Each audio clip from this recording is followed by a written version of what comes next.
मैं एक गरीब बच्चा था, फिर भी हाई स्कूल की प्रवेश परीक्षा में पूरे शहर में प्रथम स्थान हासिल किया था। जैसे ही मीडिया मेरा इंटरव्यू लेने लगी, तभी अचानक मेरे जैविक माता पिता सामने आ गए। वे एक बेहद अमीर दंपति थे। अपनी पिछली जिंदगी में मुझे लगा था कि अब आखिरकार मैं गरीबी और मुश्किलों से दूर हो जाऊंगा, लेकिन इसके बजाय मैं सीधे नरक में जा गिरा। मेरा दत्तक भाई हर कदम पर मेरी जिंदगी मुश्किल बना देता था, जबकि मेरी जुड़वां बहन मुझे सिर्फ गहरी नफरत और तिरस्कार से देखती थी। संयोग से मुझे उन दोनों के छिपाए हुए एक राज का पता चल गया और आखिर में उन्होंने मेरे शरीर को ठिकाने लगाने और हर सबूत मिटाने के लिए मुझे समुद्र में फेंक दिया। लेकिन अब जब मुझे दोबारा जिंदगी मिली है, तो मैं पहले जैसा दब्बू लड़का नहीं रहा। इस परिवार के सामने अब मैं खुद के लिए खड़ा होऊंगा। किसी की घटिया हरकतों को अब और बर्दाश्त नहीं करूंगा। इस बार मुझे अच्छी जिंदगी जीने से कोई नहीं रोक पाएगा। मेरे चारों ओर कैमरों की फ्लैश लगातार चमक रही थी और कैमरों के शटर की लगातार क्लिक क्लैक आवाज मेरे कानों में गूंज रही थी। तभी मेरे सामने दो ऐसी महिलाएं आकर खड़ी हो गईं, जो मेरे लिए अनजान भी थीं और अजीब तरह से जानी पहचानी भी। वे मेरे जैविक माता पिता थे, इस इलाके के सबसे मशहूर और अमीर परिवार से ताल्लुक रखने वाले लोग। महंगे कपड़े पहने एक महिला तेजी से मेरी ओर बढ़ी और मुझे कसकर गले लगा लिया। मेरे बेटे, आखिरकार हमने तुम्हें ढूंढ ही लिया। उसके पीछे एक आदमी खड़ा था, जिसकी शक्ल कुछ कुछ मेरी जैसी थी। जिस तरह वो मुझे देख रहा था, उसकी आंखों में अपनापन और स्नेह साफ दिखाई दे रहा था। अपनी पिछली जिंदगी में मैं उस वक्त मीडिया को इंटरव्यू दे रहा था। उन दोनों ने सभी पत्रकारों के सामने खुद को मेरे माता पिता बताया था, इससे पहले कि मैं कुछ समझ पाता। पूरे शहर में परीक्षा में प्रथम आने को लेकर दिया जा रहा मेरा इंटरव्यू एक अमीर परिवार के भावुक पारिवारिक मिलन के कार्यक्रम में बदल चुका था। उस समय मैं बहुत कम बोलता था। मैं डरपोक और बेहद आज्ञाकारी था। न तो उनमें उन्हें मना करने की हिम्मत थी और न ही अपने मन की बात कहने की। उलझन और घबराहट में मैं उनके साथ घर चला गया, ये जाने बिना कि मैं सीधे एक जानलेवा जाल में कदम रख रहा था। मेरे दत्तक भाई को डर था कि मैं वो विरासत छीन लूंगा जिसे वो अपना हक समझता था। इसलिए उसने मेरी जैविक बहन मुयुलू के साथ हाथ मिला लिया और मेरी जिंदगी को नरक बनाने में कोई कसर नहीं छोड़ी। और जब मैंने अपने जैविक माता पिता से मदद की गुहार लगाई और उन्हें सब कुछ समझाया, तो उन्होंने मेरी एक भी बात पर विश्वास नहीं किया। आखिरकार मुयांग कुआन और मुयुलू ने मिलकर मेरे खिलाफ साजिश रची और बिना कोई निशान छोड़े मुझे मार डाला। इसके बाद उन दोनों ने मेरे माता पिता से झूठ बोला कि मैं परिवार का पैसा लेकर विदेश भाग गया हूँ। उनकी बातों पर विश्वास करके मेरे माता पिता ने भी मुझसे अपने सारे रिश्ते तोड़ लिए। अब इतने सारे पत्रकारों के सामने अपने माता पिता को मुझे लेने आया देखकर मैंने सीधे उनके साथ जाने से इनकार कर दिया। माफ कीजिए, लेकिन मैं एक अनाथ हूँ। अब मेरा कोई परिवार नहीं है। मेरे इतना कहते ही मीडिया के सारे कैमरे मेरी तरफ घूम गए।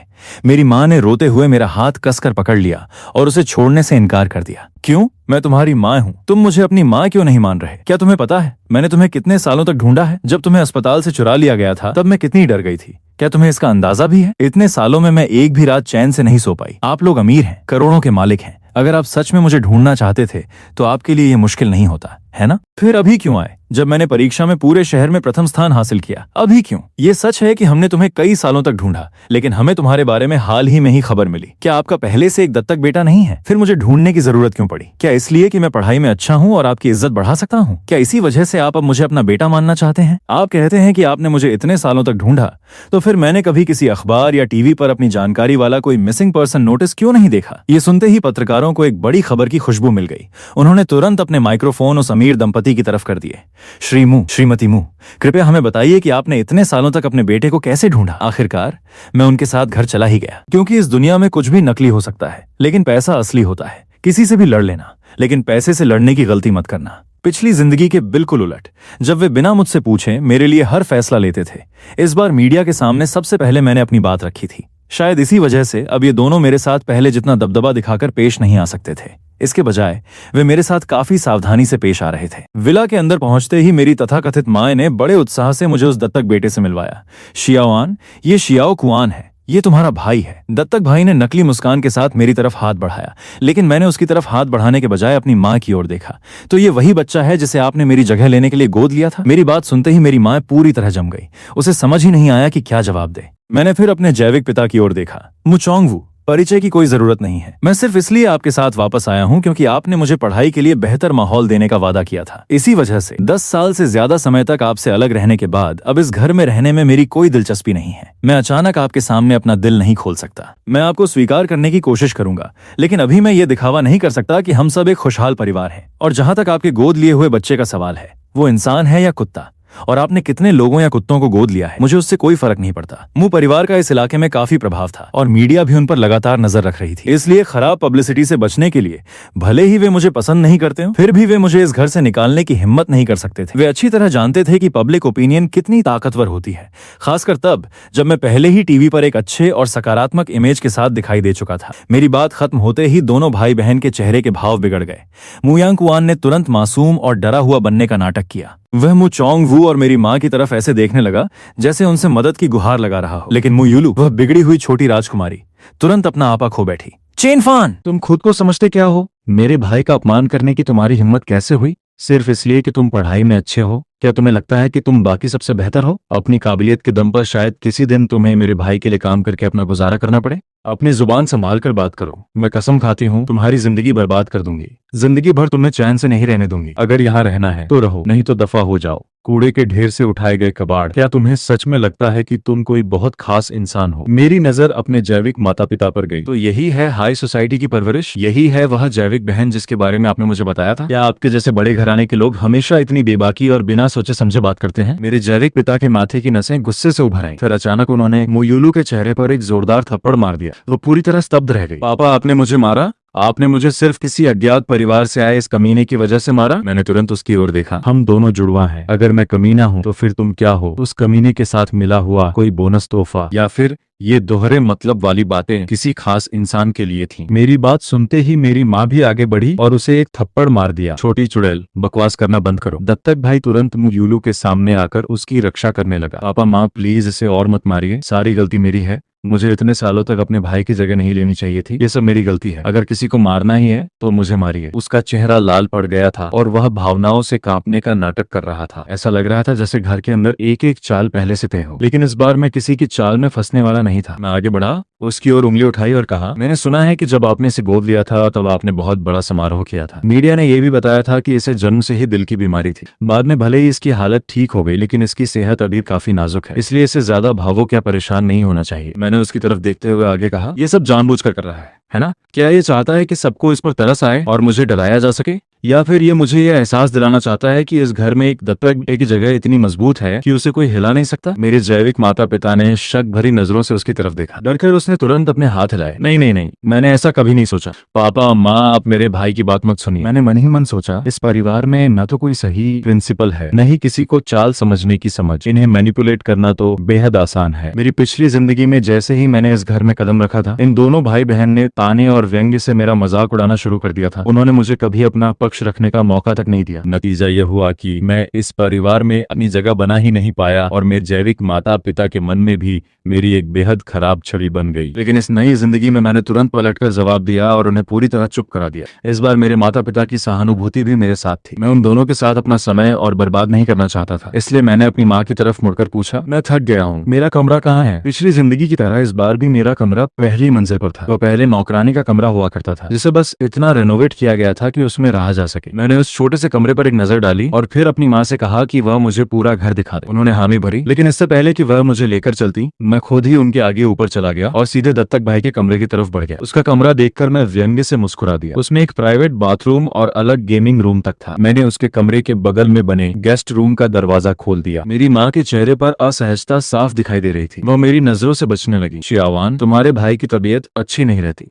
उसकी नींद भी बहुत हल्की है, इसलिए इस गेस्ट रूम का आमतौर पर इस्तेमाल नहीं किया जाता। हम नहीं चाहते कि किसी तरह का शोर उसकी नींद खराब करे। मैंने सीधे उनकी आंखों में देखा। वो आखिरकार नजरें चुराने लगी। अभी मैंने समझने का नाटक करते हुए कहा, कोई बात नहीं, यह कमरा मेरे पुराने घर से तो बहुत बेहतर है। इस जिंदगी में इतने अच्छे परिवार में जन्म लेकर मैं सच में बहुत लकी हूँ। मेरी माँ ने मुझे सांत्वना देने के लिए धीरे से मेरी बात थपथपाई। मैंने कहा, मैं यहाँ पढ़ाई करने आया हूँ, मौज मस्ती करने नहीं। वैसे भी मैं यहाँ कई सालों तक नहीं रहने वाला, इसलिए आपको गिल्टी फील करने की जरूरत नहीं है। लोग कहते हैं कि हथेली और हाथ की पीठ दोनों एक ही शरीर का हिस्सा है, लेकिन हाथ की पीठ कभी हथेली जितनी कीमती नहीं होती, है ना? ये सुनते ही मेरी माँ अपराध बोध से लगभग रोने लगी। उन्होंने तुरंत बात बदलने की कोशिश की। अच्छा, तुम पहले जहाँ रहते थे वह जगह कैसी थी? क्या तुम मुझे उसके बारे में बता सकते हो? मेरे दत्तक दादा ने मुझे कूड़ेदान से पाया था। उनके पूरे परिवार की एक कार दुर्घटना में मौत हो गई थी और वह पूरी तरह अकेले रह गए थे। उस दिन उन्होंने जहर खरीद कर अपने परिवार के पास जाने का फैसला कर लिया था, लेकिन जब वह बस स्टेशन के पास से गुजर रहे थे तभी उन्हें कूड़ेदान के अंदर से एक बच्चे के रोने की आवाज सुनाई दी और उसी तरह उन्होंने मुझे ढूंढ लिया। दादा हमेशा कहते थे कि मुझे मिलना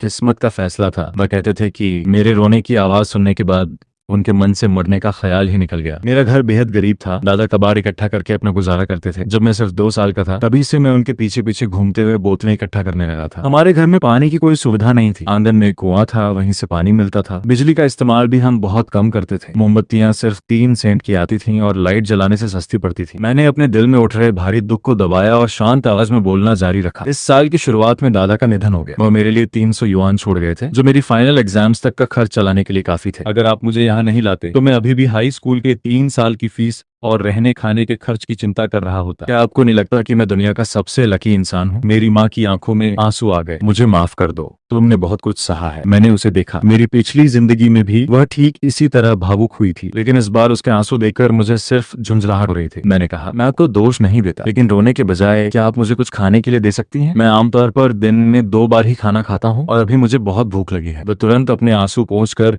रसोई की तरफ भागी और खुद खाना बनाने लगी। मजेदार बात यह थी कि मैं भूख से बेहाल था, लेकिन मेरी माँ को खाना बनाना तक नहीं आता था। फिर भी अपनी माँ वाली ममता दिखाने के लिए उसने शेफ को एक तरफ कर दिया और खुद खाना बनाने पर अड़ गई। रसोई में उसे इस तरह परेशान होते देखकर मैंने उसे वहां से जाने को कहा। फिर खुद पानी उबाला और उसमें नूडल्स का एक पैकेट डाल दिया। नूडल्स सच में काफी स्वादिष्ट थे, यहाँ तक कि साधारण नूडल्स भी गिफ्ट बॉक्स में आते थे। मैं बस आराम से नूडल्स खा रहा था कि मेरी माँ ने कहा, शियावान, तुम लड़के हो, खड़े होते और बैठते समय भी तुम्हें अपना तौर तरीका सही रखना चाहिए और खाना खाते वक्त भी अपने मैनर्स का ध्यान रखा करो। मैंने ऐसा दिखाया जैसे मैंने उसकी बात सुनी ही नहीं। खाना खाता रहा और सिर हिलाते हुए बोला, अगली बार ध्यान रखूंगा। दादा का घर बहुत गरीब था। हम आमतौर पर ऐसा खाना अफोर्ड नहीं कर सकते थे।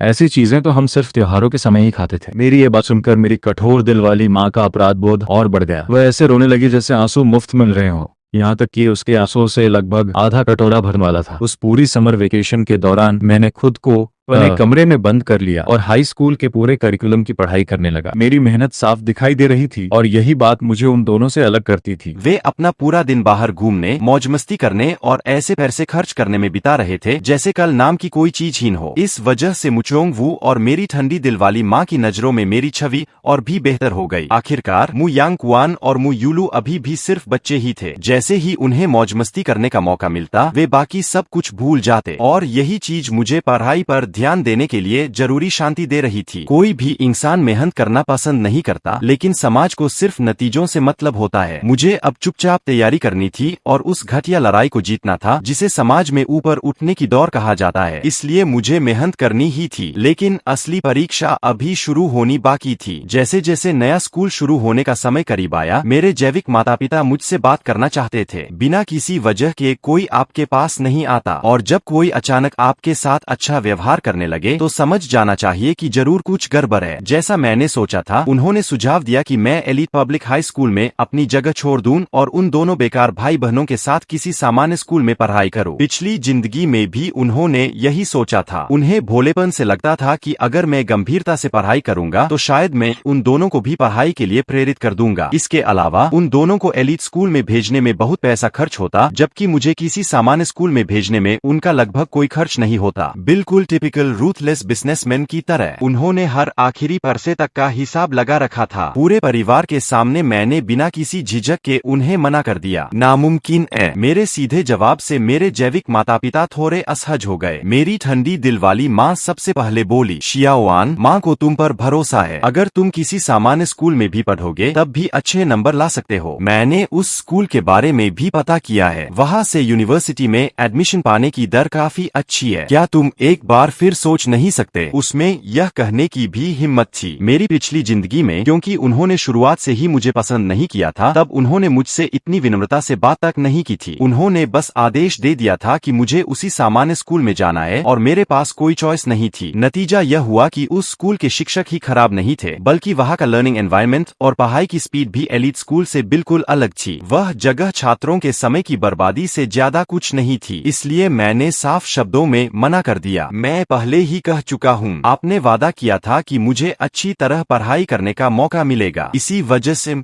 आपके साथ वापस आया था। फिर आपको मेरा एलीट स्कूल में पढ़ने का मौका छीनने का क्या अधिकार है? मुचोंग वू थोड़ा अधीर हो गया। हम सिर्फ तुम्हारी राय पूछ रहे हैं, इतना डिफेंसिव होने की जरूरत नहीं है। मेरी राय है, नहीं, पूरे शहर में प्रथम आने वाला छात्र किसी सामान्य स्कूल में जाए। सच में मुझे समझ नहीं आ रहा कि तुम क्या सोच रहे हो। मेरी नजर उन दोनों पर गई जो वहाँ बिल्कुल बेफिक्र खड़े थे। जिस तरह ये दोनों आलसी है, आप मुझसे आखिर किस चीज की उम्मीद कर रहे हैं कि मैं इन्हें इंस्पायर करूँ? इन्होंने पूरी गर्मियों में में पार्टी और मौज मस्ती की, एक किताब तक नहीं खोली। क्या आपको लगता है कि ये अचानक डिसिप्लिन हो जाएंगे? अगर मैं सामान्य स्कूल में चला गया तो क्या ये दोनों मुझे पीछे खींचेंगे या मैं इनकी मदद करूंगा? क्या ट्यूटर्स अब इतने महंगे हो गए हैं कि आप अफोर्ड नहीं कर सकते? क्या आप एक्स्ट्रा क्लासेस नहीं लगवा सकते? या फिर आप बस यह नहीं चाहते कि मैं किसी अच्छे यूनिवर्सिटी में एडमिशन लूं? क्या आप यह सोच भी नहीं सकते कि आपके परिवार में वापस आया बेटा आपको सम्मान दिला सकता है? मेरी बात सुनते ही मु यूलू गुस्से से भड़क उठी। चेनफान, तुम्हारा मतलब क्या है? क्या तुम कहना चाहते हो कि मैं और मेरा भाई माँ पापा के लिए शर्मिंदगी है और सिर्फ तुम ही उन्हें गर्व महसूस करा सकते हो? इतना घमंड मत करो, इसका कोई फायदा नहीं है। मेरे परिवार के पास बहुत पैसा है, मैं उसे जैसे चाहूँ वैसे खर्च करूंगी। अगर मैं कभी कोई एग्जाम पास न भी करूँ तब भी माँ पापा मेरे भाई और मुझे पूरी जिंदगी पाल सकते हैं। हमारे मामलों से दूर रहो। उसने आंखों के कोने से मेरी तरफ देखा और फिर तिरस्कार से नाक सिकोड़ ली। तुम जैसे गांव के गंवार जिसके घर में रनिंग वाटर तक नहीं था। उसने आगे मेरे दादा के बारे में बेहद अपमानजनक बातें कहीं। उस बूढ़े को तुम्हारी वजह से मरना ही चाहिए था। तुम दोनों को तो सड़कों पर भीख मांगते हुए किसी पुल के नीचे पड़े रहना चाहिए था। उस पल मेरे अंदर कुछ टूट गया। जिस धागे ने मुझे अब तक संभाल कर रखा था वह अचानक टूट गया और अगले ही पल मुझे खुद नहीं पता चला कि मेरे साथ क्या हुआ। जब मुझे होश आया मु यूलू जमीन पर थी। मैंने उसे मार दिया था। उसके चेहरे पर डर साफ दिखाई दे रहा था। मेरी जैविक मां और मुचोंगवू ने मेरी उठी हुई बाह को कसकर पकड़ रखा था। मेरे हाथ में अभी भी कॉफी टेबल पर रखा बड़ा क्रिस्टल एस्ट्रे था। मु यांगकुआन डर के मारे वही जम गया था और हिलने की हिम्मत नहीं कर रहा था। मेरी पीठ पर ठंडा पसीना आ गया। मैं लगभग मु यूलू को गंभीर रूप से घायल कर चुका था। मुचोंगवू ने तुरंत मेरे हाथ से एस्ट्रे छीन लिया। मेरी ठंडी दिल वाली मां कांपते हुए मुझे गले लगाने लगी और आंसुओं के बीच माफी मांगने लगी, लेकिन मैंने उसे मजबूती से दूर कर दिया और जमीन पर पड़ी मु यूलू की तरफ देखा। तुम दोनों सच में सगे भाई बहन हो। इतना कहकर मैंने अपनी नजरें उठाई और फिर मैंने अपने जैविक माता पिता की ओर ठंडी नजरों से देखा। आप मुझे इस घर में वापस क्यों लाए? मैं यहाँ एक आउटसाइडर हूँ। मेरी नजर उस दत्तक बेटे पर पड़ी। German shepherd. तुम्हें मुझसे सावधान रहने की जरूरत नहीं है। जैसे ही मेरा यूनिवर्सिटी में एडमिशन हो जाएगा मैं यहाँ से चला जाऊंगा। मैं इनहेरिटेंस के लिए तुमसे नहीं लड़ूंगा। यह सब तुम्हारा है। मुझे इसमें कोई दिलचस्पी नहीं है। वह सही था। मुझे मु परिवार का हिस्सा बनने का कोई हक नहीं था। मेरा सरनेम चेन है। इतना कहकर मैं मुड़ा और अपने कमरे में चला गया। मेरे पीछे सिर्फ मेरी ऐसी परछाई रह गई जैसे मेरी पूरी आत्मा ही टूटकर बिखर गई हो। बाहर से मुझे मुचोंगवू की गुस्से से भरी आवाज सुनाई दी। तुम बेवकूफ हो क्या? तुमने अपने भाई से ऐसा क्या कह दिया? मैंने कुछ नहीं कहा, बस उसे देखते ही मुझे गुस्सा आता है। मैं उससे आखिर बात ही क्या करूं? क्या मैंने कुछ गलत कहा? उसे कभी वापस आना ही नहीं चाहिए था। उसे वही बाहर रहकर मर जाना चाहिए था। अगर वह वापस नहीं आता तो भाई शियावान इतना दुखी नहीं होता। यह सब तुम्हारी वजह से हुआ है। इसके बाद एक जोरदार थप्पड़ की आवाज आई और पूरा लिविंग रूम शांत हो गया। स्कूल के दूसरे ही दिन पुलिस मुझे अपने साथ ले गई। एक लड़ाई के दौरान मैंने अपने एक सहपाठी की एक आंख की रोशनी चली गई थी। चूंकि मैंने उस सामान्य स्कूल में जाने से इनकार कर दिया था, मेरे माता पिता ने एलिट स्कूल को बहुत बड़ी रकम डोनेट की थी ताकि उन दोनों बेकार भाई बहनों को भी वहां एडमिशन मिल सके। हालांकि उन्हें सिर्फ नॉन डिग्री स्टूडेंट्स के तौर पर दाखिला मिला था। मुझे समझ नहीं आ रहा था कि वे तीनों को एक ही जगह रखने पर इतने अरे क्यों थे। मैंने अपनी इच्छा के मुताबिक टॉप क्लास में एडमिशन ले लिया, लेकिन अगले दिन रिसेस के दौरान 3 सेकेंड ईयर स्टूडेंट्स ने सीरियों के लैंडिंग पर मेरा रास्ता रोक लिया। वे मुझसे प्रोटेक्शन मनी मांग रहे थे। मैंने देने से इनकार कर दिया और फिर लड़ाई शुरू हो गई। जिस इंसान की एक बार मौत हो चुकी हो वह किसी भी चीज से डरने वाला नहीं रहता। मैं अपनी ताकत पर ठीक से काबू नहीं रख पाया और उस अफरा तफरी में उनमें से एक की आंख घायल हो गई। इसके बाद स्कूल के पास इस मामले को छिपाने का कोई रास्ता नहीं था। उन्होंने तुरंत पुलिस को बुलाया और हमारे परिवार को भी खबर कर दी। पुलिस स्टेशन में मु यूलू कॉरिडोर में हाथ कमर पर रखे खड़ी थी। वह मेरी तरफ उंगली करके चिल्ला रही थी। तुमने कहा था ना कि तुम परिवार का नाम रोशन करोगे। यही तरीका है तुम्हारा। तुम और कुछ नहीं, बस एक ट्रबल मेकर हो। अगर मुझे पता होता कि तुम इतने प्रॉब्लमैटिक हो तो मैं तुम्हें कभी वापस नहीं लाती। आज तुमने किसी को घायल किया है, कल शायद पूरे परिवार को ही मार डालोगे। दत्तक भाई अपनी खुशी छिपा नहीं पा रहा था। चेनफान, मैं तुम्हारे मामले में दखल नहीं देना चाहता, लेकिन माँ पापा को तुमसे कितनी उम्मीदें थीं। तुम ऐसा कैसे कर सकते हो? अब हम क्या करेंगे? अगर उन्होंने तुम्हें माफ नहीं किया तो तुम्हें सजा भी हो सकती है। फिर उसने अपने माता पिता की तरफ देखा। अगर हम उन्हें कॉम्पेंसेशन दे दे तो अगर शियावान जेल चला गया तो वह यूनिवर्सिटी कैसे जा पाएगा। मेरे जैविक पिता ने निराश नजरों से मेरी तरफ देखा। देखो तुमने क्या कर दिया, तुम्हें इतना जल्दी गुस्सा क्यों आता है। कोई तुम्हें कुछ कहे तो चुप रहो, कोई तुम्हें मार भी दे तो इतना कुछ नहीं होता। तुम्हें इतनी वायलेंस करने की क्या जरूरत थी। मैंने गुस्से में जवाब दिया, उन्होंने मुझसे पैसे मांगे थे, उन्होंने मुझे बास्टर्ड और गार्बेज कहा था, उन्होंने मेरा सिर दीवार से टकराया था। क्या मुझे बस सब कुछ सहते रहना चाहिए था। क्या मुझे छिपकर खड़ा रहना चाहिए था और उन्हें अपने ऊपर पैर रखने देना चाहिए था। क्यों। दत्तक भाई ने भौहें सिकोड़कर मुझे डांटा। शियावान, यह सही नहीं है, तुम्हें इसके बारे में सोचना चाहिए। अगर तुमने कुछ गलत नहीं किया था तो उन्होंने सिर्फ तुम्हें ही क्यों निशाना बनाया, किसी और को क्यों नहीं। उसने अपनी बात पूरी भी नहीं की थी कि मैं अचानक आगे बढ़ा और उसके चेहरे पर जोरदार थप्पड़ मार दिया। उसकी आवाज पूरे पुलिस स्टेशन के कॉरिडोर में गूंज उठी। मैंने तुम्हें ही क्यों मारा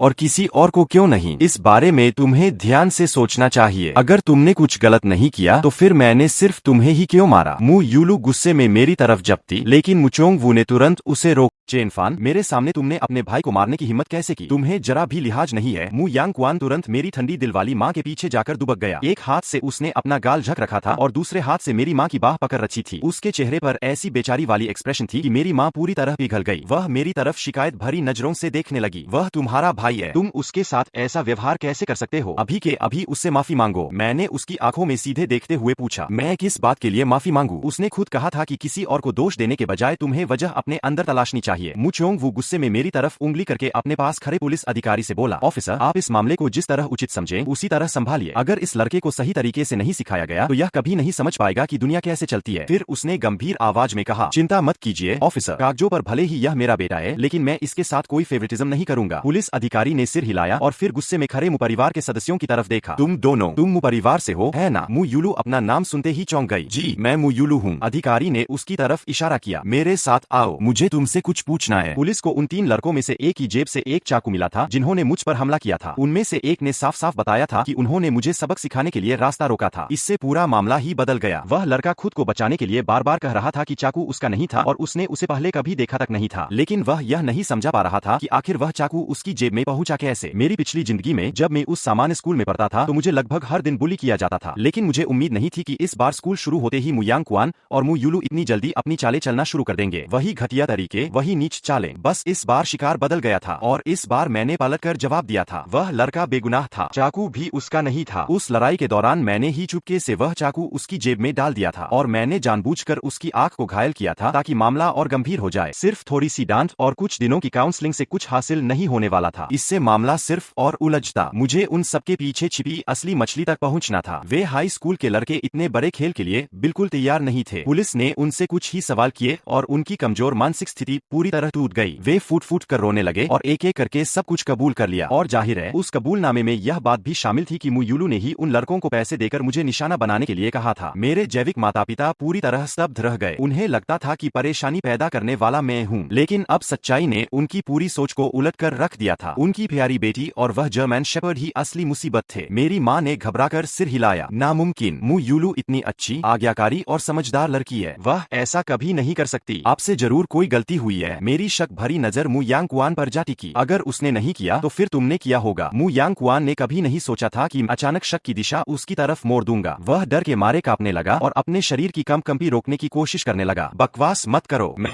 ऐसा कुछ कैसे कर सकता हूँ। उसके पास डरने की पूरी वजह थी। आखिरकार वह सिर्फ एक दत्तक बेटा था। उसके पास मु यूलू जितनी गलतियां करने की छूट नहीं थी, क्योंकि वह परिवार की जैविक बेटी थी। एक ही गलती के लिए मु यूलू किसी भी तरह बच सकती थी, लेकिन वह मनमानी करके आसानी से बच नहीं सकता था। उसने दांत भींचकर मेरी तरफ घूरते हुए कहा, तुमने उन लड़कों को रिश्वत दी होगी। तुमने उन्हें पैसे दिए होंगे ताकि वे तुम्हारे पक्ष में ऐसी बातें बोले। हाँ, जरूर तुमने ही ऐसा किया होगा।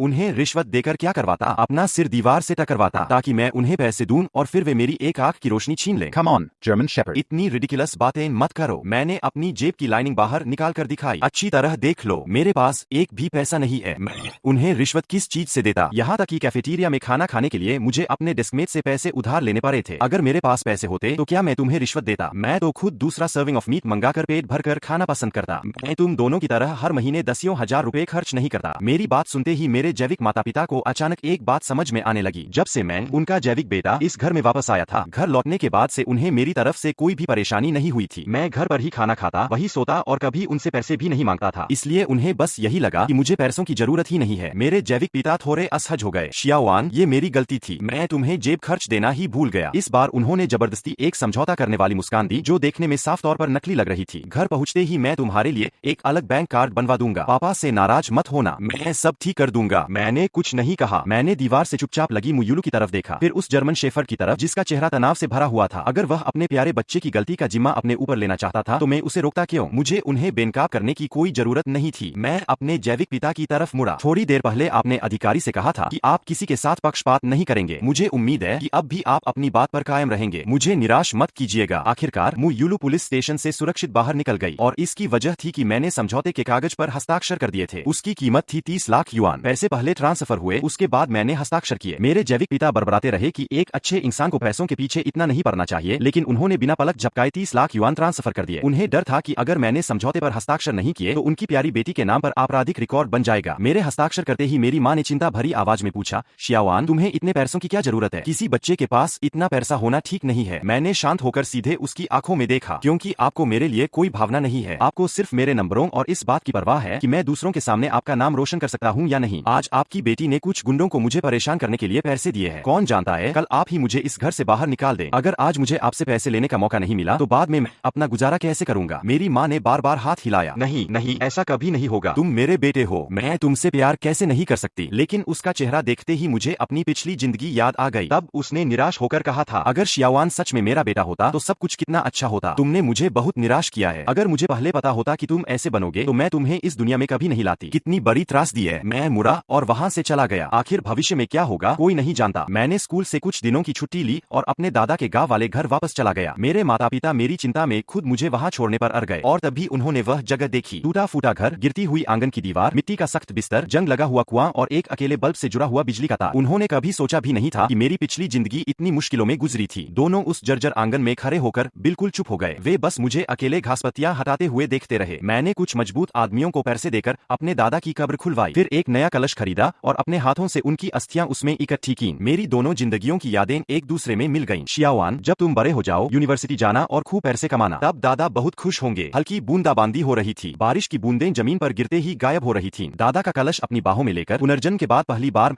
पूरी तरह टूट गया और बेकाबू होकर रो पड़ा। मैंने शहर के कब्रिस्तान में सबसे अच्छी जगह खरीदी और अपने हाथों से दादा का कलश वहां रखा। फिर उनकी कब्र के सामने कई तरह के मांस के व्यंजन रखे और सबसे बीच में था एक चिकन लेग। जब मैं सिर्फ 7 साल का था तब कई दिनों तक बोतलें इकट्ठी करके मिले पैसों से मैंने दादा के लिए उनके जन्मदिन पर एक चिकन लेग खरीदा था। मुझे कभी पता ही नहीं चला कि उनका जन्मदिन कब था। वह हमेशा कहते थे, बूढ़े लोग जन्मदिन नहीं मनाते। वह चिकन लेग ही एकमात्र तोहफा था जो उन्हें दे सकता था। उन्होंने उसका एक छोटा सा निवाला लिया, फिर मुस्कुराते हुए उसे मेरी कटोरी में रख दिया। बहुत स्वादिष्ट है, लेकिन दादा के दांतों में दर्द है, तुम ही इसे खा लो। दादा ने प्यार से मेरे सिर पर हाथ फेरा। जब हमारा शियाओआन खूब पैसे कमाएगा तब वह दादा के लिए हर दिन दादा के लिए चिकन लेग खरीदूंगा। लेकिन अपने पोते को वो चिकन लेग खरीद कर खिलाते हुए देखने का इंतजार करने के लिए दादा कभी रहे ही नहीं। मैंने उनकी कब्र पर शराब का एक प्याला चढ़ाया, फिर घुटनों के बल बैठकर 3 बार गहराई से सिर झुकाया। मेरे पीछे मुझे अपनी जैविक माँ के दबे हुए सिसकने की आवाज सुनाई दे रही थी, लेकिन मैं नहीं रोया। मैं नहीं चाहता था कि मेरे आंसू दादा की नींद में खलल डालें। क्या तुम्हें पता है कि मेरा नाम चेनफान क्यों रखा गया था? मैं बिना पीछे मुड़े घुटनों के बल बैठा रहा। वो चाहते थे कि मैं एक साधारण इंसान बनूं और शांति से स्वस्थ जिंदगी जीऊं। फिर मैं खड़ा हुआ और अपने जैविक माता पिता की तरफ मुड़ा। उनका इकलौता परिवार था। उन्होंने हमेशा मुझसे बिना किसी शर्त के प्यार किया। उन्होंने मुझे कभी किसी की जगह लेने वाला नहीं समझा और उन्होंने कभी किसी को मुझे किसी अज्ञात जगह से आया नाजायज बच्चा कहने की इजाजत नहीं दी। यही वो इंसान थे जिन्होंने मुझे बिना किसी शर्त के अपना माना था। कब्रिस्तान से लौटने के बाद मैंने स्कूल के पास एक छोटा सा अपार्टमेंट किराए पर लिया और वहाँ रहने चला गया। शेयर्ड हॉस्टल के कमरे का माहौल अच्छा नहीं था और मैं नहीं चाहता था कि इसका असर मेरी पढ़ाई पर पड़े। जिस दिन मैं घर छोड़ रहा था, मेरी जैविक माँ ने मुझे रोकने की कोशिश की। घर में भी कमरा है, ड्राइवर तुम्हें स्कूल छोड़ सकता है, तुम बाहर जाने के लिए इतने जिद पर क्यों अड़े हो? मेरी नजर उसके पार चली गई और उस छोटे कमरे के दरवाजे पर जाकर रुक गई जो कभी नौकरानी का कमरा हुआ करता था। बाहर रहना सबके लिए बेहतर है, आखिर आप लोग परिवार है। मैं तो बाहरी हूँ, इसलिए मैं आपके लिए कोई परेशानी नहीं खड़ी करूंगा। अब मुझे उनके सामने खुद को साबित करने की जरूरत नहीं थी। अगले कुछ दिनों तक मैंने खुद को पूरी तरह किताबों में झोंक दिया और बिना रुके पढ़ाई करता रहा। जब तक गिर न जाऊं तब तक पढ़ता रहूंगा और अगर गिरा नहीं तो पढ़ता रहूंगा। अपने असली जन्मदिन पर मैंने सोशल मीडिया पर एक पोस्ट डाली। एक छोटा सा केक, 3 सेंट की एक मोमबत्ती, 2 चिकन लेग केक और उनके बगल में रखे ढेर सारे एग्जाम पेपर। मेरा पहला असली जन्मदिन, हैप्पी बर्थडे टू मी। बस इसी एक पोस्ट ने इंटरनेट पर हलचल मचा दी। क्या अमीर लोगों के लिए खून के रिश्ते इतने महत्वपूर्ण नहीं होते? उनका अपना बेटा ऐसा लग रहा है जैसे उसे घर से निकाल दिया गया हो। आखिर ये कैसे माता पिता है? अपना जैविक बेटा अकेला और बेसहारा है, जबकि ये लोग अपने गोद लिए हुए बेटे के लिए इतनी बड़ी बर्थडे पार्टी कर रहे हैं। मैंने सुना है परिवार की छोटी बेटी ने अपने ही जैविक भाई को सबक सिखाने के लिए कुछ गुंडों को पैसे दिए थे, सिर्फ अपने नकली भाई के लिए। ये उनका पारिवारिक मामला है, हमें दखल नहीं देना चाहिए। शायद उस जैविक बेटे ने कुछ गलत किया होगा और इसलिए उसे घर से निकाल दिया गया। कौन जाने। एक कमेंट करने वाला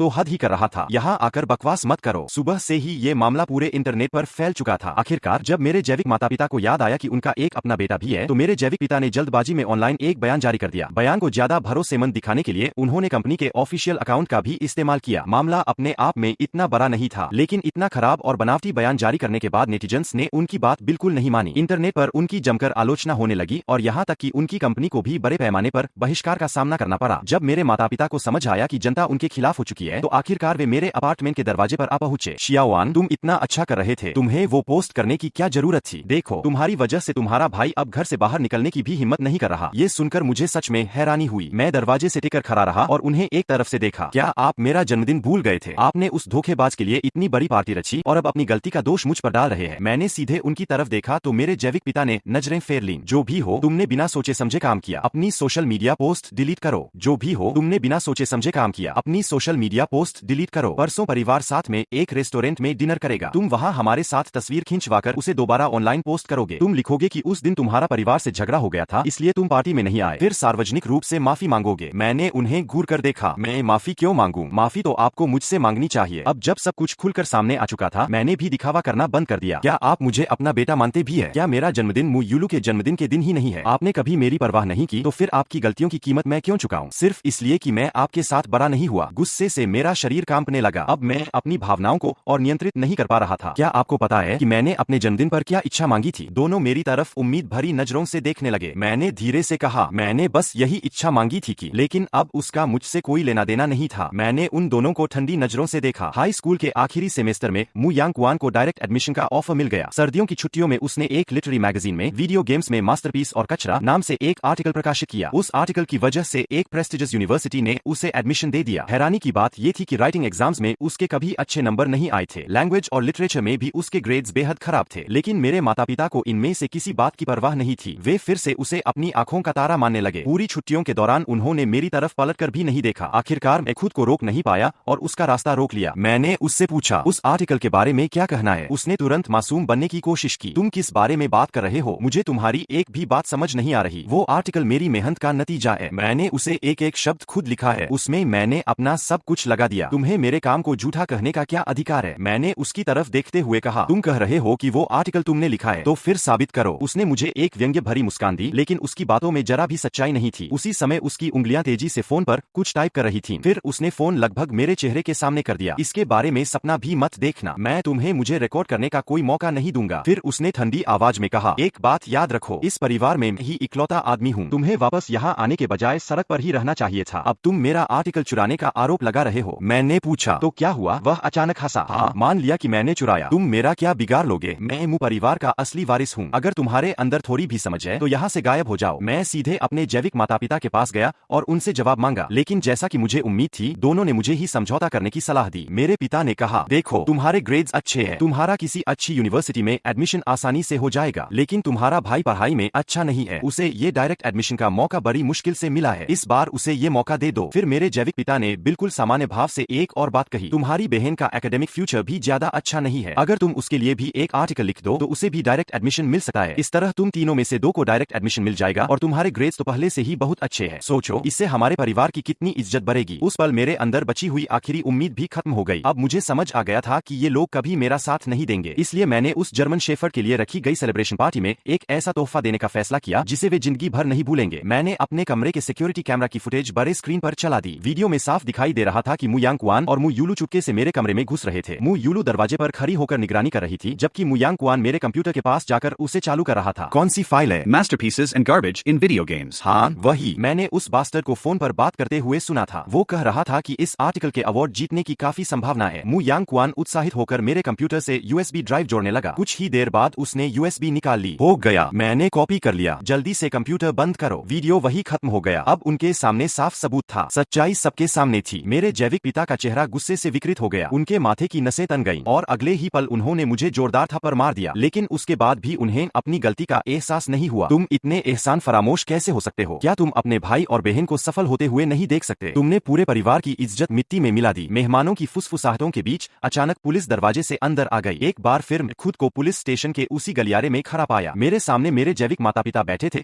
और गुस्से में मुझे ही दोष दे रहे थे। हमने इतने साल तुम्हें पालने में लगा दिए, लेकिन सब बेकार गया। तुम इतने एहसान फरामोश निकले। तुम ऐसा कैसे कर सकते हो? मेरे जैसा कोई बेटा नहीं है। तुम इतने बेरहम कैसे हो सकते हो? अब इसके बाद तुम्हारे भाई बहन बाहर अपना चेहरा कैसे दिखाएंगे? गुस्से में मेरे जैविक पिता ने मुझे आदेश दिया, कुछ भी हो पहले अपनी शिकायत वापस लो, बाकी सब घर जाकर बात करेंगे। मैंने सिर हिला दिया, फिर अपने उस गाल की तरफ इशारा किया जो उनके थप्पड़ से लाल हो चुका था। मैंने सीधे उनकी आंखों में देखा। एक बार फिर कहिए, इस परिवार की इज्जत किसने खराब की? मेरी माँ ने अपने आंसू पोंछे और मुझे समझाने लगी, आखिर वो तुम्हारे भाई और बहन है। तुम उन्हें इस तरह बर्बादी की तरफ कैसे धकेल सकते हो? तुम इतना निर्दयी काम कैसे कर सकते हो? मैंने ठंडी आवाज में पूछा। तो आपके हिसाब से उन दोनों का मेरा आर्टिकल चुराना सही था, लेकिन मेरा उन्हें बेनकाब करना गलत। उन्होंने गलती की थी, लेकिन हम इस मामले को घर पर ही संभाल सकते थे। इसे सबके सामने लाकर तुमने साबित कर दिया कि तुम हमें अपना परिवार नहीं मानते। मैंने उसकी बात काट दी। और क्या मैं आपको अपना परिवार मानता हूँ? वो आर्टिकल मैंने लिखा था। लिखने के बाद मैंने खुद आपको उसके बारे में बताया था, लेकिन अब आप ऐसे दिखावा कर रहे हैं जैसे आपको कुछ पता ही नहीं था। जब आपने उस वक्त मेरा साथ नहीं दिया, तो अब मैं उन लोगों को माफ क्यों करूं जिन्होंने मुझे चोट पहुंचाई? सच्चाई ये थी कि मैंने वो आर्टिकल सर्दियों की छुट्टियों में लिखा था। एक दिन मेरी माँ मेरे कमरे में दूध लेकर आई थी। मैंने उसे आर्टिकल का टाइटल दिखाया था। मैंने उससे कहा था कि ये आर्टिकल जल्द ही एक लिटरेरी मैगजीन में प्रकाशित होने वाला है। साथ ही मैंने उससे इसे किसी को न बताने के लिए कहा था। असल में मैंने जानबूझकर उसके सामने ये बात रखी थी। मैं